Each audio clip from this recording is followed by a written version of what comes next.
Hi అండి. ఈ video అయితే మనం సండే రోజు చేసాము. దీంట్లో చూసారా టమోటాలు, జీడిపప్పు, ఉల్లిపాయలు, పచ్చిమిరపకాయలు, అల్లం వెల్లుల్లి పేస్టు, కారము, పసుపు, అల్లం మళ్ళీ ఏంటంటే కొంచెం పెరుగు గాని, మీగడ గాని వేసి మొత్తం ఒకేసారి కలుపుకుంటామండి. ఇదైతే సాంబార్ పౌడర్ అంటారు.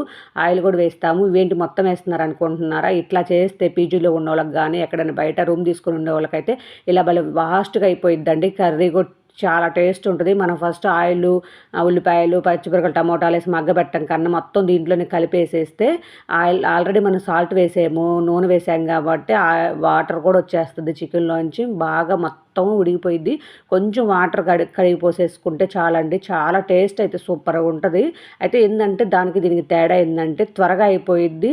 మామూలుగా పీజీలో ఉన్న పిల్లలకి ఏందంటే కొంచెం ఫస్ట్ పెట్టేసినప్పుడు కారం మర్చిపోయాము, ఉప్పు మర్చిపోయాము లేదా గరం మసాలా అని టెన్షన్ ఉంటది. అలా కాకుండా ముందే అయితే మొత్తం వేసేసుకున్నారంటే టెన్షన్ ఉండదు. లాస్ట్‌కి చూసారా ఆయిల్ కూడా పైకొచ్చింది. టేస్ట్ అయితే సూపర్‌గా ఉందండి.